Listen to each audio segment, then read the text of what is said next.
particular, meron po bang lumabas na balita mula sa intelligence community na may high BI official ay tumanggap ng 200 million pesos mula kay Guo Huaping?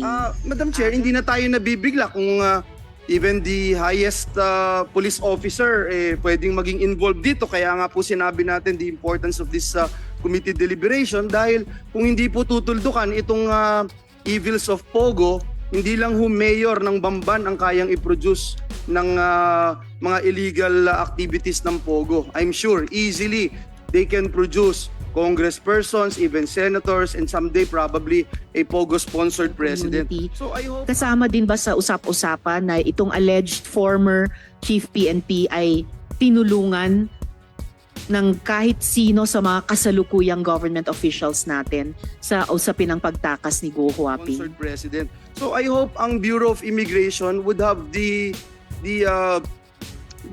passion right now to clear your agency, sir. Kasi ang dami na ho, no? 2 commissioner na yan. Tapos ngayon, kakatanggal lang nung isang pinalitan po ninyo. Noong pong time ng pinag-uusapan yung SWP, yung Special Working Permits, tayo din po, nilabas ho natin yung dyan sa SM Aura na 5,000 lang yung babayaran mo, pati yung security guard, kasama dun sa mafia ng Bureau of Immigration. Siguro naman, marami na ho kayong pinagdaanan and sana matukoy ho natin, no? Kasi otherwise, ang taong bayan, iba na magiging tingin o baka maging iba yung maging pananaw pag sinabing Bureau of Immigration.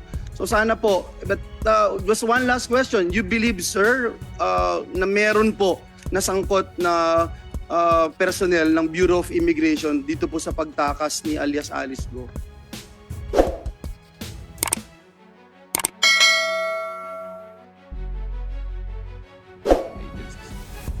Doon po tayo sa sadyang paglihis. So, batay sa surveillance nyo at iba pang investigative processes nyo, anong masasabi nyo tungkol doon sa paglilinlang, yung deceit na ginamit ni Guo Huaping para pagmukhang tanga yung ating law enforcement agencies? Sa amin pong palagay, ito po ay hindi naman po namin sinasabing kanyang sinadya o ano, but ito po ay isa sa aming obserbasyon. At kaya po ito ay aming sinundan at unfortunately, hindi naman po ito naging positibo. Hindi naging positibo? In the manner po na sinubukan po nating manmanan ang mga close associates at sa mga amin pong ginawang pagsusurveillance ay hindi po namin nakita yung presensya ni Mayor Alice Go.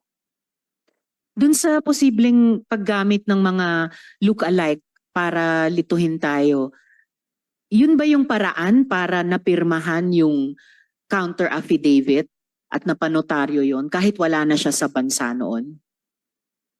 Isa po yan sa anggulong tinitingnan natin at sa ngayon po ay may mga ginagawa pa po tayong pagberipika dito po sa isang posibleng taktika po na ito. So posible rin na yung taong nakasakay sa sasakyan at ayon sa affidavit ni Kadante ay kumaway sa kanya at posible o malamang ay pumirma unless totoo yung kwento ni na Miss Kath at Miss G. Posibleng yung taong yun sa sasakyan ay isang look-alike lamang ni Guo Huaping. May posibilidad po yan pero katulad po ng nabanggit ko, Madam Chair, ay binaberipika po natin to sa iba pa pong procedure para po matiyak po natin. Tapos paki-share po sa komite kung ano na ang alam ng Bureau tungkol sa paano umalis si Guo Huaping. Sa ngayon, Madam Chair, ay patuloy pa rin po yung pag-verify natin. Although meron na rin pong mga leads na tinitingnan po tayo, siguro po pagka mas kompleto na po ito, ay may sasubmit po namin ang aming report. Well, maraming salamat para doon, Attorney Magno. I suppose isa sa mga leads o possible na mabubuo yung kwento ng kanyang pagtakas ay kung by sea totoo, kung by sea talaga, posibleng sa isang daungan gamit ang isang malaking boat tulad ng yate or maliit na boat. isa po yan sa pinag-aaralan po at tinitingnan po natin, Madam Chair. Salamat, Attorney Magno. Mga tanong naman sa Bureau of Immigration. Nasaan po si Sir? Yes, sir. Mr. Manahan. Sir, well, last week, the President decided to sack your predecessor in what appears to be reasons motivated by the failure of the Bureau to detect the escape of Guo Huaping. In short, nasa lisihan kayo. So, wag nyo na po sanang pagtakpa ng inyong ahensya. As I'm sure you know that there's value in the Senate knowing saan ba nagkulang at kung may kailangan tayong iwasto.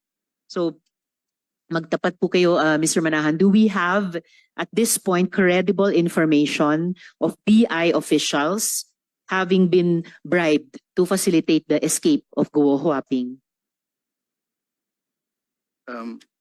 Magandang umaga po, Madam Chairperson, Your Honors and members of this honorable committee.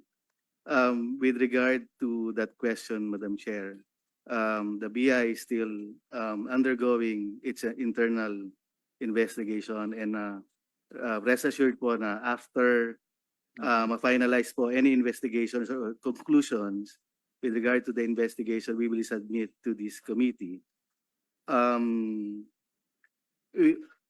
Again, ma'am, we hindi po namin madi-discredit na part of the investigation is also investigating our own personnel and our ports of entries and exits. So, as I mentioned last hearing, there's a possibility po that it's yung escape ay nangyari sa aircraft or sa sea vessels, but at this time nakatuon po kami sa sea path ng pag-escape po ng Guo siblings. So we will submit, ma'am, once ma-finalize po namin ang aming investigation po. Thank you, Mr. Salamat po. Although the committee has heard that earlier and sabi nga dito sa giligo ni Senator Joel, ang tagal naman. Pero particular, meron po bang lumabas na balita mula sa intelligence community na may high BI official ay tumanggap ng 200 million pesos mula kay Guo Huaping? Ganong ka panipaniwala ang ganitong impormasyon? Madam Chair, dun sa amount po na 200 million, na nakakuha po tayo ng intelligence information with regard to the amount. Pero with regard to dun sa tumanggap po ng that amount na isang BI personnel or associated sa BI, wala pa ho, pero we're still validating. We're part of the investigation, Madam Chair. Kailan nyo na po mabavalidate? Kasi nabanggit ko na po ito sa previous hearing at sinabi na rin po ng BI noon na iniimbestigan nyo na noon. As the soonest, Madam Chair. But When is the soonest, sir? if we have a validated information, Madam Chair, we will submit. Within several days? Yes, ma'am. Yes, ma'am. Madam Chair. How many days po? 3 days? 1 week? I'm sorry, Madam Chair, but I cannot commit. I can only commit if there's a validated information, Madam Chair. Of course, I understand that. So within a few days, We will try, Madam Chairperson. try your best. Itanong ko rin, before Senator Joel, itanong ko rin itong parehong tanong kay General Villanueva. Kapanipaniwala ba yung ganyang impormasyon na mayroon daw mataas na BI official na tumanggap ng 200 million para patakasin si Guo Huaping? Good morning, Madam Chair. Actually, ma'am, we haven't confirmed yet kung talagang may mga usap-usapan po within the intelligence community. Yes. Pero wala pa pong confirmation, ma'am, kung may mga witnesses na mayroon talagang nabigyan. But yun ang usap-usapan ngayon. They're still validating it, ma'am. Ano pa po yung usap-usapan bukod sa general detail na yon na 200M to a high BI official? Meron pa bang ibang mga di umanong sinuhulan? Meron pa bang additional amounts na pinag-uusapan? May pinag-usapan na yung sa border immigration. Mhm. Hindi ko lang alam, ma'am, yung exact amount, including PNP officials. Mm. Pero hindi ko pa rin Mhm. ma-confirm yun, ma'am.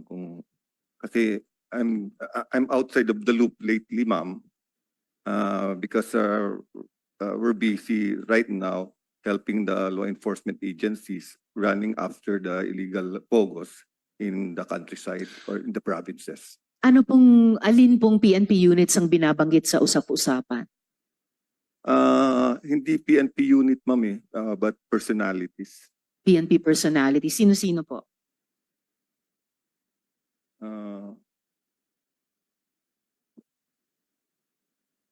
I think it was mentioned the former chief PNP. Which one? I don't know, ma'am, but former chief PNP daw. Wow. All right. Salamat, General Villanueva. Sino pong resource person ng PNP dito? Yes, sir. General Takaka. So we've heard a few of the agencies so far saying nagkukondukta po sila ng internal investigation sa kanila ring mga hanay. Narinig nyo or sa sariling Intel Directorate at units ng PNP, meron din po bang ganitong mga impormasyon, ganitong mga hundreds of millions of pesos in di umano mga bribe amount sa mga matataas na opisyal sa BI at ngayon nababanggit pati isang dating PNP chief pa. Sa inyo pong investigasyon, ano pong lumalabas, General? Good afternoon, Madam Chair. For the part po ng PNP, so far po wala po kaming report with regards po kung may mga nasuhulan na PNP personnel. But despite of that po ay yung aming pong intelligence community ay tuloy-tuloy po ang kanilang pag-coordinate sa ibang agencies para malaman kung may mga PNP personnel na involved, then we will file the necessary case po kung may mga evidence po kaming makukuha, Your Honor.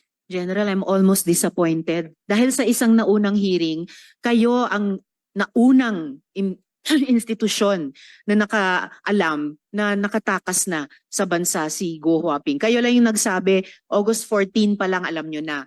At August 15 sinabihan nyo ang BI. Whereas all the other agencies then said August 19 lang daw nila nalaman nung nagmanifestation ako na parang sa Senado pa umaasa ng Intel ang ating Intel agencies. I cannot believe it and I don't want to believe it. Kasi pag ganun talaga ang state of Intel natin, kawawa tayo sa mga susunod na panahon. So sir, earlier, the PNP resource person in an earlier hearing also said, may internal investigation kayong ginagawa. Wala pa bang bunga yun? Especially about a very important issue like corruption of high officials within the organization.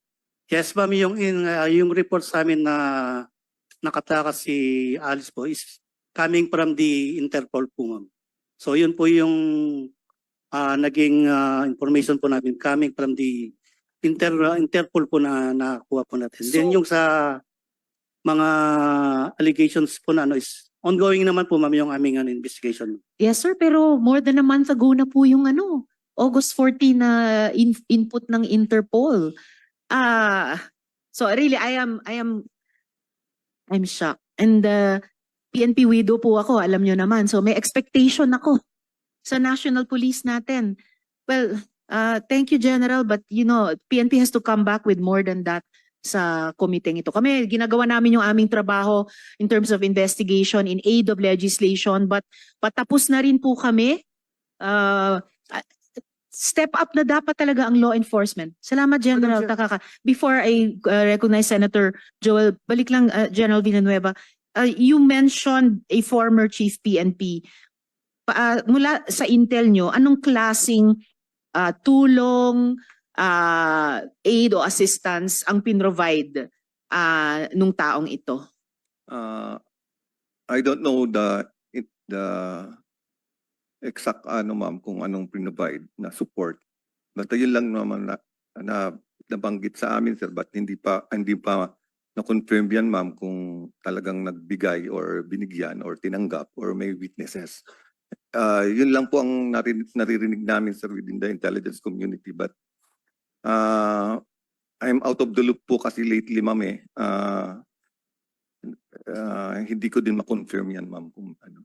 I understand, General. Pero just to be clear, no, bahagi ng usap-usapan sa Intel community na a former Chief PNP ay on the take kay Guo Huaping. Tama po? Yes, ma'am, yan. Pero hindi ko din ma-ascertain yan, ma'am, kung kanino galing yung report, ma'am. It's just parang rumors lang within the intelligence community. I think they are validating it right now. I even went to Nika last week, but there's no information about it, ma'am. Salamat, General. That's all well noted. Pero dun sa usap-usapan na vine-verify pa ng buong Intel community, kasama din ba sa usap-usapan na itong alleged former Chief PNP ay tinulungan ng kahit sino sa mga kasalukuyang government officials natin sa usapin ng pagtakas ni Guo Huaping? Wala naman, ma'am. Ang parang usapan dun, ma'am, parang nasa payroll, yung monthly payroll ever since. It gets worse and worse. Kanina, bad enough yung magbayad di umano ng daang milyong pisong suhol para makatakas ang isang Guo Huaping. Even worse kung historically may monthly payroll. Attorney Magno, sa NBI po ba may ganyang mga anggulo rin tinitignan ang bureau, yung suhol pati sa isang dating Chief PNP at yung monthly payroll pati sa mga government officials? Madam Chair, lahat po yan ay tinitingnan po natin. But at this moment, we cannot comment on the investigation and intelligence gathering that we are conducting. Since sa binubuo po naming pag-backtrack at pag-iimbestiga, ay kasama po namin tinitingnan niya, Madam Chair. Salamat, Attorney Magno. Kanina nabanggit ni General Villanueva ang NICA. I think I heard we have a resource person here from NICA. Yes, sir. If you could come forward po. Does NICA have anything to tell us at this point? Kung may investigasyon din kayo sa anggulo ng mataas na BI official, mataas na PNP official, ultimong dating PNP chief di umano, o sino mang current government officials na mga tumulong sa pagtakas ni Guo Huaping. Nakapanumpa kayo kanina, sir. Ano po? Okay, salamat, sir. Yung pangalan po ninyo, sir? Magandang umaga po, Madam Chairperson, the Honorables. I am Director Ferlo Silvio po ng NICA. Katulad po ng sinabi ni Attorney Magno, tuloy-tuloy po yung aming investigasyon dito po sa Pilipinas at kasama po sa ibang bansa. Lalong-lalo na sa Malaysia and Indonesia. Generally po, I cannot give the specific progress.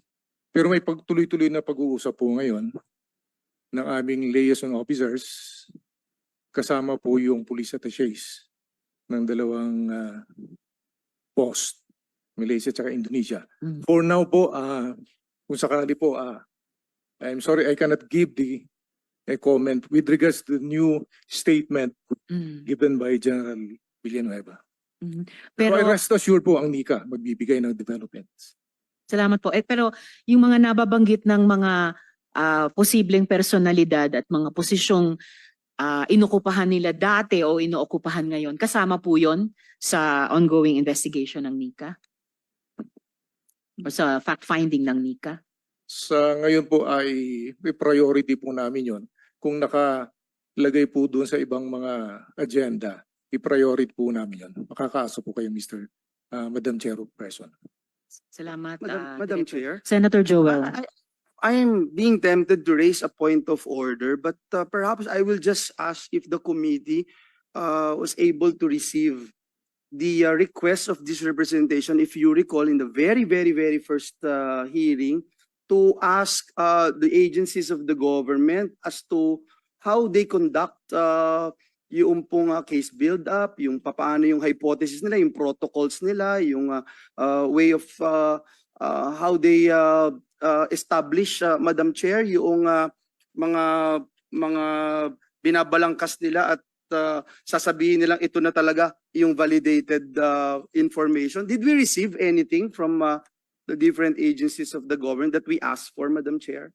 Salamat, Senator Joel. Nare-recall po ng Chair iyan at iniugnay din sa tanong ng Chair sa mga ahensya. Ano yung mga teorya nyo ng pagtakas ni Go Huaping? Comsec, nakapagsumite na po ba yung ating mga ahensya nitong at least nabuo o nabubuo nilang kwento ng pagtakas na iyon? Madam Chair, I can see our COMSEC saying wala ni isa pa rin na nagbibigay sa atin. Wala pa rin ni isa. Madam Chair, matatapos na tayo sa hearing na to. Correct. Wala pa rin na format lang and protocols, papaano nila ginagampanan yung tungkulin nila. Another thing, Madam Chair, that I'd like to raise.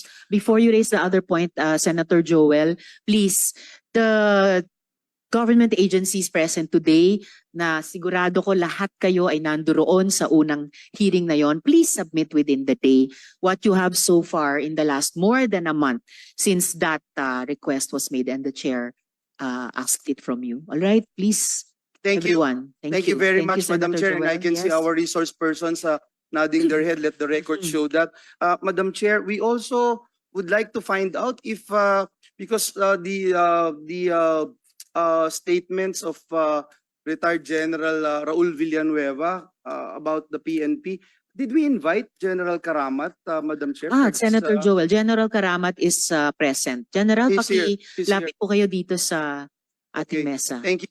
Thank you, Madam Chair. And one last thing that I'd like to say to the Bureau of Immigration, sir, Your Honor.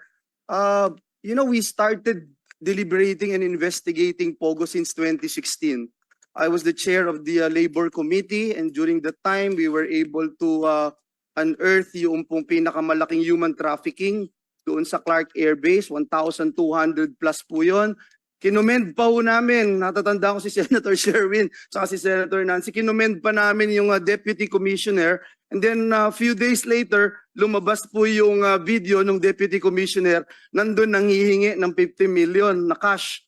Nakita ho yun, at ngayon I think nakakulong po sila, si Deputy Commissioner Argosino at isa pang another Deputy Commissioner Robles. No? Madam Chair, hindi na tayo nabibigla kung even the highest police officer pwedeng maging involved dito. Kaya nga po sinabi natin the importance of this committee deliberation, dahil kung hindi po tutuldukan itong evils of POGO, hindi lang ho mayor ng Bamban ang kayang i-produce ng mga illegal activities ng POGO. I'm sure easily they can produce congresspersons, even senators, and someday probably a POGO-sponsored president. So I hope ang Bureau of Immigration would have the passion right now to clear your agency, sir. Kasi ang dami na ho, no? 2 commissioner na yan. Tapos ngayon, kakatanggal lang nung isang pinalitan po ninyo. Noong pong time ng pinag-uusapan yung SWP, yung Special Working Permits, tayo din po, nilabas ho natin yung dyan sa SM Aura na 5,000 lang yung babayaran mo, pati yung security guard, kasama dun sa mafia ng Bureau of Immigration. Siguro naman, marami na ho kayong pinagdaanan, and sana matukoy ho natin, no? Kasi otherwise, ang taong bayan, iba na magiging tingin o baka maging iba yung maging pananaw pag sinabing Bureau of Immigration. So sana po, but just one last question. You believe, sir, na meron po nasangkot na personnel ng Bureau of Immigration dito po sa pagtakas ni alias Alice Go? Sir Manahan. Thank you, Madam Chairperson, Your Honor.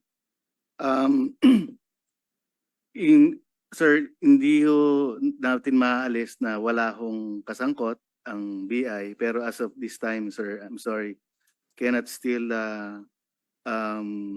state with affirmation kung meron pong sangkot na taga-BI. But rest assured, Your Honor, Madam Chairperson, na any accomplice or any involvement of any BI personnel, once ma-establish po namin na involved or may involvement, we will file a criminal and administrative case and we will submit to this committee, Madam Just At want saka to I put on think, if I record- may, Senator Joel, I think, Sir Manahan, huwag tayo magsimula na i-concede na hindi natin matatanggal.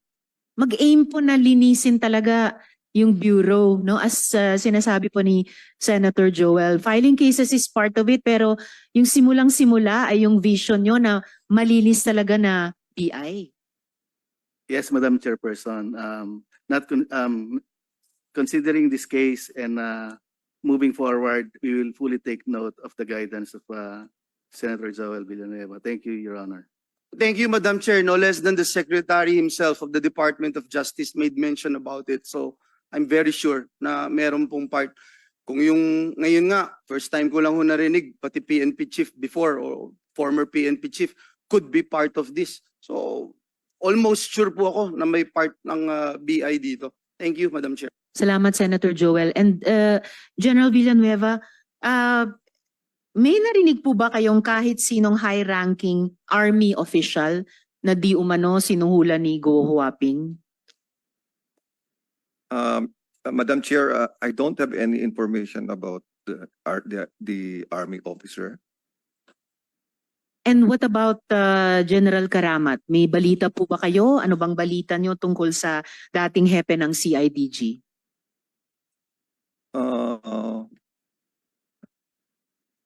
I'm not really sure, sir, kung yun ang, ma'am, kung yun ang narinig kung he is part of the information. Hindi ko masyadong sigurado, ma'am. Wala naman kaming formal communication with most of the intelligence officers. May one or two lang nagbumanggit sa akin pero Tungkol kay General Karamat? yeah, no, Hindi ma'am. po. Partly, but Partly kay General Karamat? hindi, ma'am. Yung information, hindi parang may sinabi lang sila sa CIDG pero walang specific name na General Karamat, ma'am. So yung unit ng CIDG ang nababanggit ng ilan mga intelligence operatives. And nabanggit nyo rin po kanina yung monthly na payola. What about mga dating government officials o cabinet secretaries? Kasama po ba sila sa usap-usapan sa intelligence community? No information, ma'am. None, ma'am.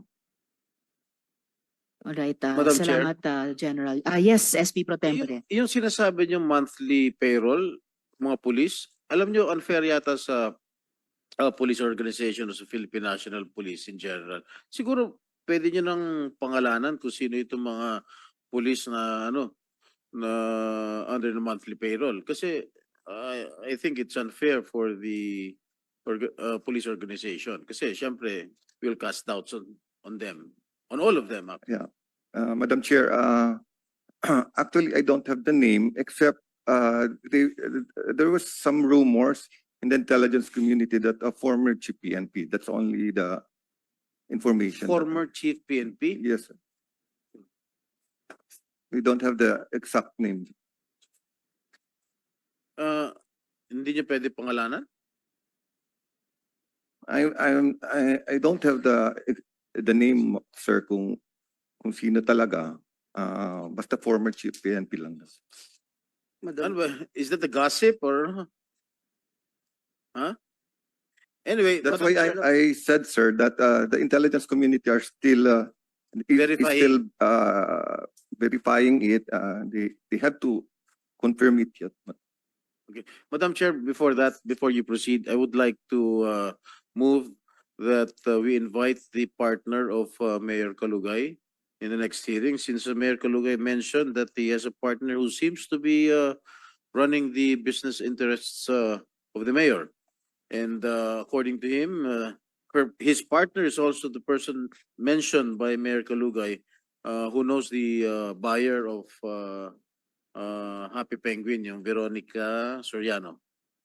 Mayor, I so move, Madam Chair. yes, SP Pro Tempore. Naisulat nyo na po ba, Mayor, yung pangalan nila sa papel? Opo, Madam Chair. Okay, sabihin mo na, our minority leader is requesting us, you to mention the name of your partner? How will we find out? Naisulat ko na po, Your Honor. Iimbitahin naman, ba't hindi rin sabihin yung pangalan?